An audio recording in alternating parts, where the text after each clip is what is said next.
नमस्कार, हमारा उत्तराखंड में आपका स्वागत है। मैं हूं आपके साथ भावना त्रिपाठी। रुख करेंगे प्रदेश की तमाम बड़ी खबरों की ओर। काशीपुर में बीजेपी के प्रदेश अध्यक्ष महेंद्र भट्ट का सदस्यता अभियान के दौरान कुंदेश्वरी रोड स्थित एक रिजॉर्ट में बीजेपी मंडल कार्यकर्ताओं ने बुके देकर जोरदार स्वागत किया। साथ ही अध्यक्ष महेंद्र भट्ट ने दीप प्रज्वलित कर कार्यक्रम की शुरुआत की। सदस्यता अभियान के दौरान उन्होंने पार्टी के मंडल कार्यकर्ताओं से भारतीय जनता पार्टी के ज्यादा से ज्यादा सदस्य बनाने जाने पर जोर दिया।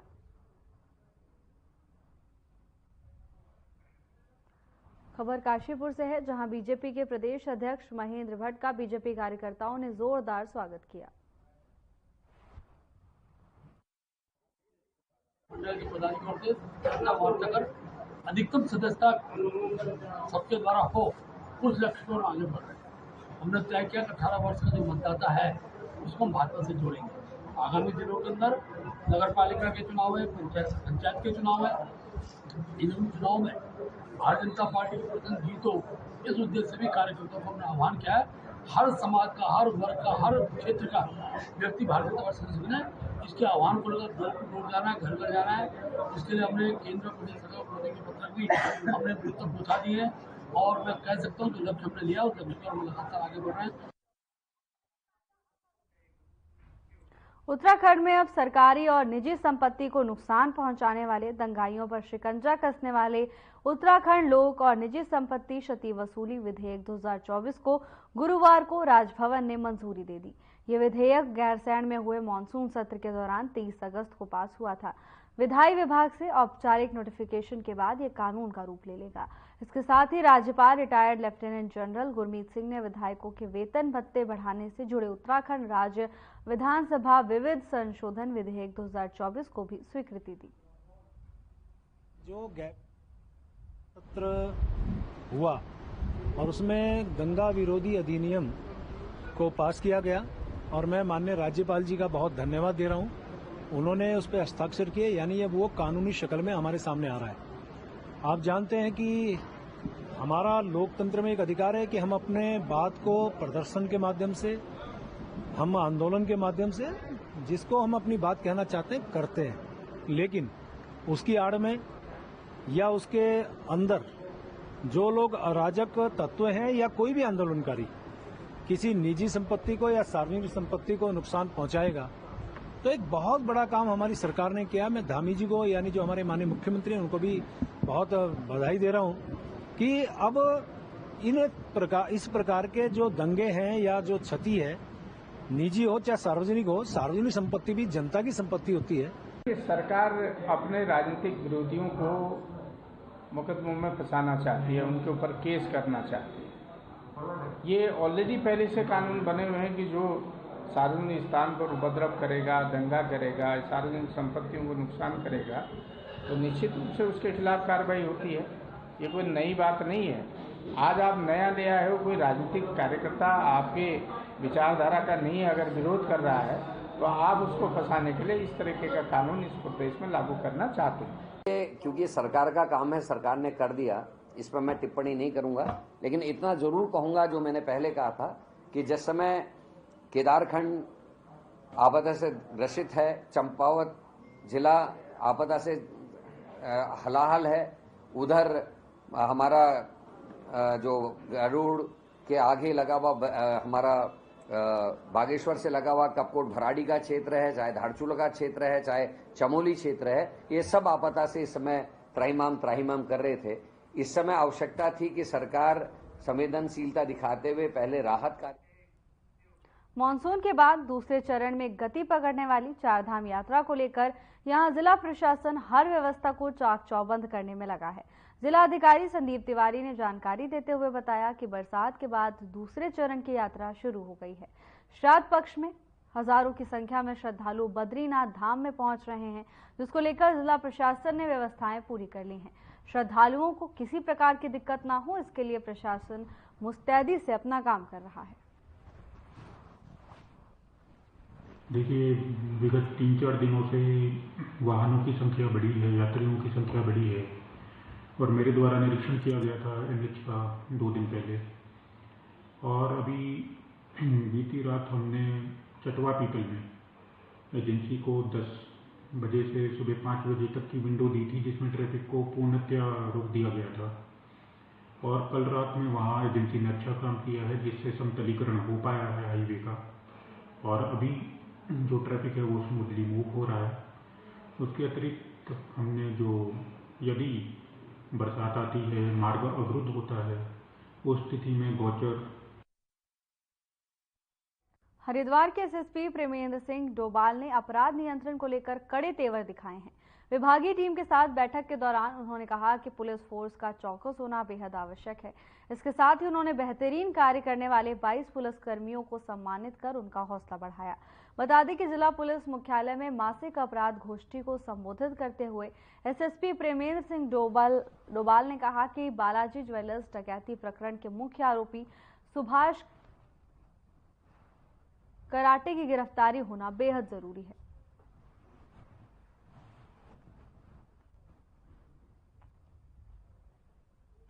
आज अपराध की मासिक समीक्षा की गई थी, जिसमें जो पूर्व में जो अपराध हुए हैं एक जनपद में, उसकी एक समीक्षा की गई थी। खासकर ऐसे मामले जो हमारे अभी पेंडिंग पड़े हैं, उसमें लूट के मामले और जो पेंडिंग हमारे जो है हत्या के मामले हैं, उसमें उसको सॉल्व करने के लिए टास्क फोर्स बनाई गई है। इसमें साथ ही जो हमारी चोरी के या नकबजनी के मामले हैं, उसको शीघ्रता से सॉल्व करने के लिए, शीघ्रता से इसका निस्तारण करने के लिए सीओ के नेतृत्व में टीमें बनाई गई। उनको बताया गया कि किस तरीके से आगे की कार्रवाई की।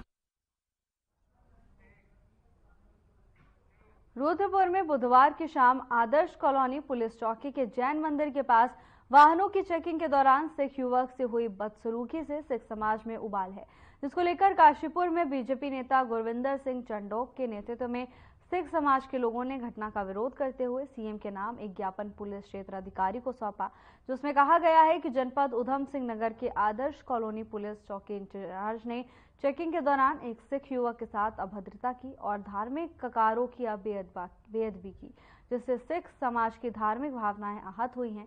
ऐसे में जिला पुलिस प्रशासन द्वारा चौकी इंचार्ज को लाइन हाजिर किया गया है, लेकिन ऐसा संज्ञान में आया है कि आरोपी एसआई पहले भी अन्य स्थानों पर पोस्टिंग के दौरान विवादों में घिरा रहा है। लोगों ने चौकी इंचार्ज को निलंबित कर कड़ी कार्रवाई करने की मांग की है। देखिए, ऐसा है, आज सिखों में एक आक्रोश की भावना थी। परसों बीते दिनों आपने देखा होगा कि हमारे रुद्रपुर में एक सिख नौजवान जो किसी विषय को लेकर कहीं जा रहा होगा मोटरसाइकिल बाइक से, तो कुछ उनसे एक संदीप पिलखवाल जी हैं, वो चौकी इंचार्ज हैं वहां, तो उनके द्वारा उनके साथ कुछ इस प्रकार की अभद्रता की कि वो मैंने भी वीडियो देखा और वो वायरल, बहुत दूर तक वायरल हो गया। उसमें ऐसा प्रतीत होता है कि उस सिख नौजवान की गिरबान को पकड़ा हुआ है और उसके ककार को, जो कड़ा सिखों का एक मुख्य ककार 5 ककारों में हमारा माना जाता है, उस ककार को पकड़ा हुआ था और उनके गिरबान को पकड़ा हुआ था, और ऐसा प्रतीत हो रहा था कि उसके साथ एक अमानवीय व्यवहार किया जा रहा है। सब इंस्पेक्टर संदीप पिलखवाल जो है, इनका आदर्श कॉलोनी चौकी इंचार्ज है, इनके द्वारा कुछ अभद्रता करने का एक वीडियो वायरल हुआ था, जिसमें प्रॉपर जांच भी की जा रही है और एसएसपी सर ने इसमें तुरंत उनको जो है लाइन हाजिर भी किया है। उसके अलावा सर के द्वारा जांच भी की जा रही है इसमें। अब कुछ सिख समाज के जो यहाँ पे सम्मानित व्यक्ति थे काशीपुर के और आसपास के, वो लोग आए थे, अपनी एक ज्ञापन देने आए थे बेसिकली। वो लोग जिससे इस प्रकरण से जिस बारे में बताना चाह रहे थे वो लोग।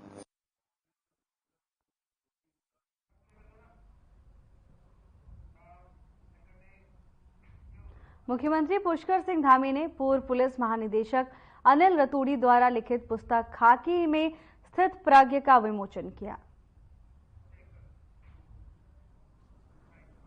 और तब आप धरती से थोड़ा ऊपर भी उठ जाते हैं। और ये जब पुस्तक की रचना करते हैं हमारे साहित्यकार लोग, कविताएं लिखते हैं, तो वो भी एक धरातल से ऊपर उठ जाते हैं और उनका सीधा कनेक्शन जो है ऊपर वाले से हो जाता है। उसमें उनको लगता है कि अब इस दुनिया में मेरा कोई साथ देने वाला नहीं है। तो उस समय में सीधे जब हमारा उस प्रभु से सीधे संबंध हो जाता है तो वह स्थिति भी स्थितप्रज्ञ हो जाती है। और ऐसी स्थिति का अनुभव भी स्वयं नहीं होता है, ऐसी स्थिति का अनुभव भी प्रभु की कृपा से ही हो पाता है। जिन पर प्रभु की कृपा होती है, तो मैं आज आप सभी विद्वतजनों का आप सबके समक्ष आकर मैं स्वयं को गौरवान्वित महसूस कर रहा हूं और आदरणीय रतूड़ी जी का धन्यवाद करता हूं कि उन्होंने आप सबका आज इस पुस्तक के विमोचन के अवसर पर आप सबका सानिध्य प्रदान करने में एक महत्वपूर्ण भूमिका निभाई। और सच में ये पुस्तक बहुत ही विशिष्ट है और आप लोग पढ़ेंगे तो आपको बड़ा अच्छा लगेगा कि रतूड़ी जी बचपन में कहाँ आ गए थे। मसूरी में आपने पढ़ाई शुरू करी, अपने पिताजी के बारे में आपने लिखा कि उन्होंने जो है 500 रुपये की पगार उनको महीने की मिलनी शुरू हुई और उस समय में मतलब जो A1 क्लास के अधिकारी होते थे उनको जो है 350 रुपये मिलते थे। तो और बचपन में आपने लिखा और मैं आज सवेरे की घटना बता रहा हूँ। मुझे ध्यान आया कि मुझे आज आपकी पुस्तक के विमोचन पर रहना है, तो मेरा पुत्र भी 11 साल का है, तो वो मेरे को सवेरे स्कूल जाने से पहले मिल के जाता है। तो मैं उसको कह रहा था कि तुझे मैं जो है IMA की पासिंग आउट परेड दिखाने ले जाऊंगा क्योंकि इन्होंने उसमें लिखा था। और मैं सच बताऊं तो वैसे बड़ा कठिन होता है कि आप लोग अपनी गृहस्थी वहां बना रहे थे बरेली में जब आप ASP होके गए और राधा जी वहां 2 दिन के लिए आई। इस पुस्तक में है, आपने नहीं कहा, मैं कह देता हूं तो उज्जैन से आई आप, महाकाल की नगरी से, कि 2 दिन में इनके लिए स्टोव खरीदना है और इन्होंने 6 कुर्सियां खरीदी और छोटा एक पर्दा लगाया कि पीछे का कमरा जो है पूरा खाली दिखाई दे रहा था।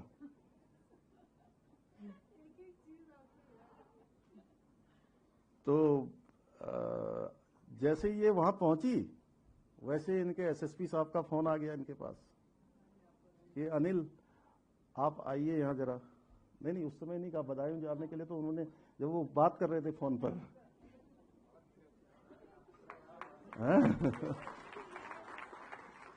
तो जब ये वहां पहुंचे तो वहां पता लगा कि वहां दंगा हो रहा है और वो किसी से बात कर रहे थे सामने, तो और उससे कह रहे थे कि जो है मैं अपने इनको ASP को वहां भेज रहा हूँ। तब आप वहां पहुंचे किसी तरह से, बड़ा संघर्षपूर्ण और बड़ा आपने अच्छा काम किया उसमें। और काम करने के बाद अंत में हुआ कि आपके खिलाफ इंक्वायरी होनी है। तो वही तो कह रही थी सुरेखा जी की कैसे जो है मतलब कैसे डंडे चलाने पड़ते हैं, कैसे हिंसक होना पड़ता है, कैसा क्या करना पड़ता है, वो सब चीज़ें बहुत विस्तार से। उसके बाद बरेली का आपने टिकैत साहब को जो गिरफ्तार किया, कई 3000 गाड़ियों का काफिला चला वहां से मुजफ्फरनगर से। और उस समय जो है कैसे कैसे एक एक करके धीरे धीरे करके उस काफिले को आपने और आपके सहयोगियों ने, एक CO थे आपके, मिलके आप लोगों ने जो है उसको कम करते गए और बदायूं और बरेली के बीच में कोई जगह थी, कौन सी जगह थी साहब?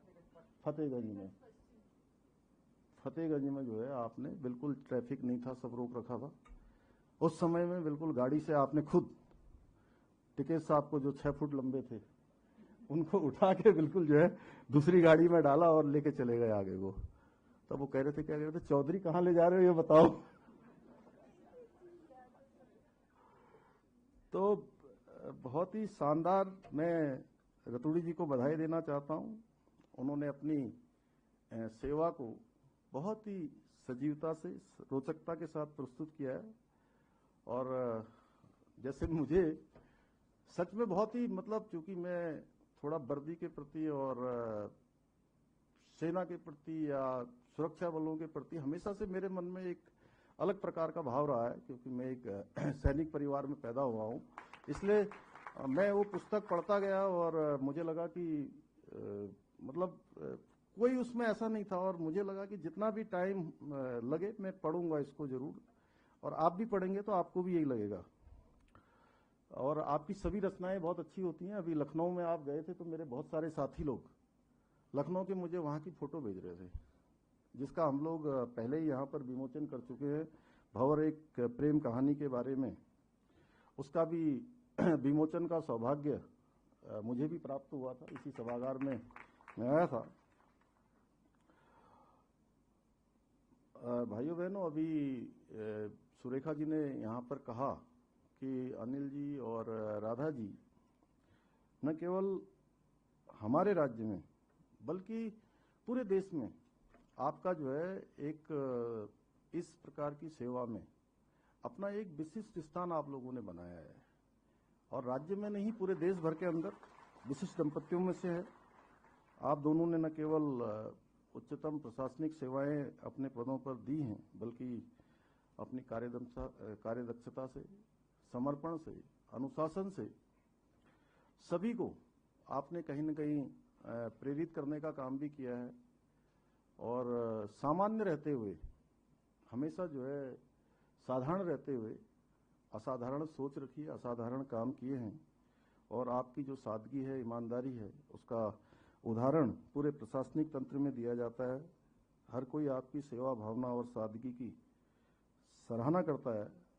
और आज के इस वातावरण में जब ईमानदारी एक बहुत महंगा गुण हो गया है, तब आप दोनों इस गुण को अपने जीवन में सादगी के साथ, आप दोनों ने सादगी के साथ इसको आत्मसात किया है, इसको अपनाया है, इसको जिया है। और ऐसा करने वाले बहुत कम लोग होते हैं। इसलिए मैं आप दोनों को बहुत बधाई देता हूं। और इस कार्यक्रम में आते समय मुझे एक और किस्सा पुराना आपका ध्यान में आ रहा था। जब डीजीपी आप थे तो आपने खुद ही अपना चालान करवा लिया था। डीजीपी साहब, पता है ना आपको? और जब रिटायरमेंट हुआ था तो क्या था आपके यहाँ, तो एक बड़ा रस्सा लगाया जाता है।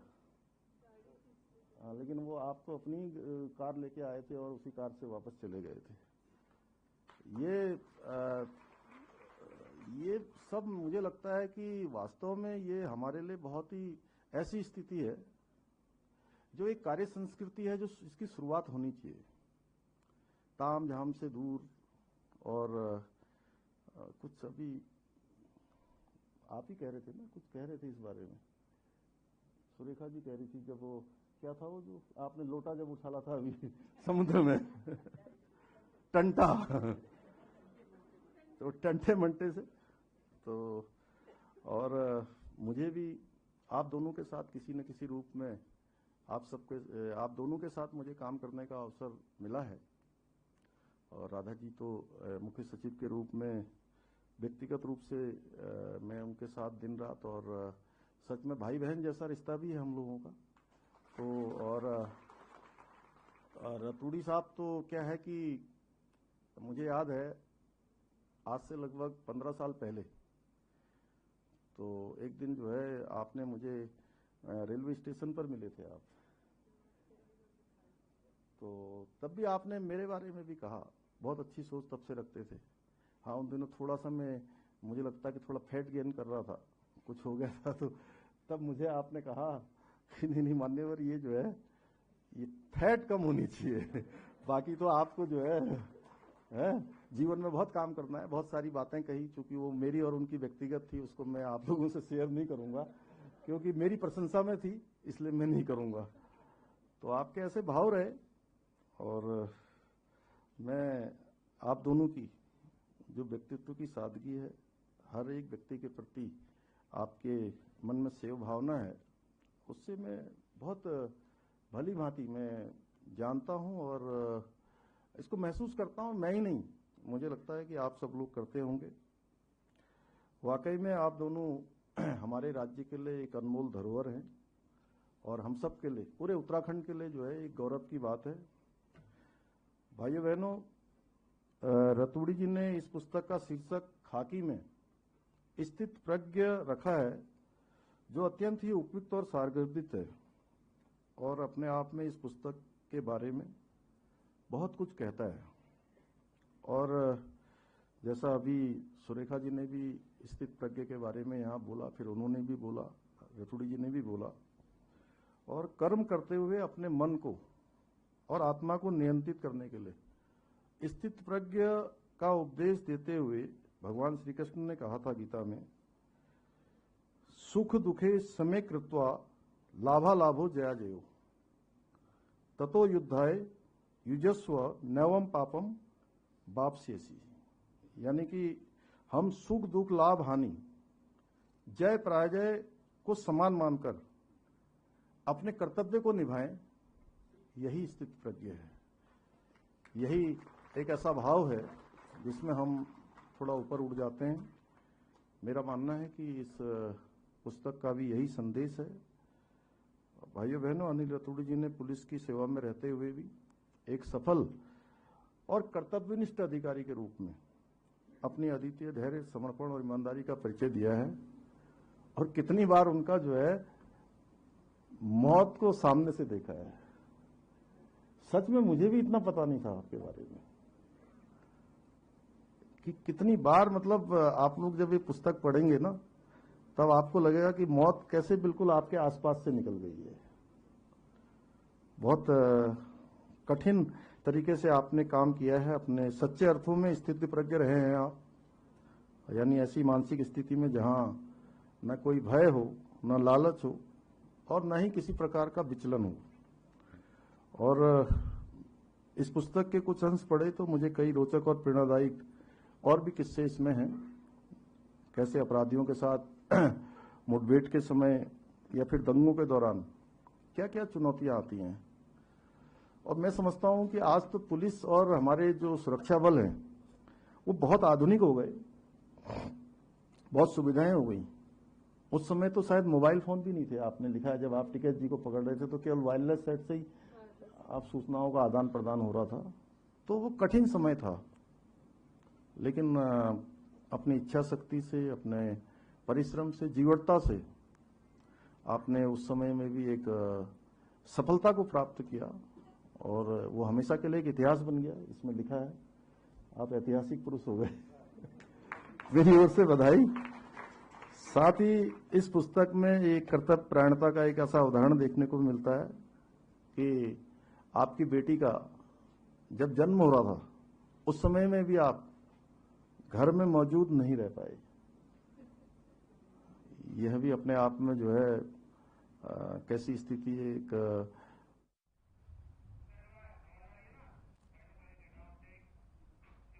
फिलहाल के लिए बस इतना ही। जल्द हाजिर होंगे नई अपडेट्स के साथ। नमस्कार।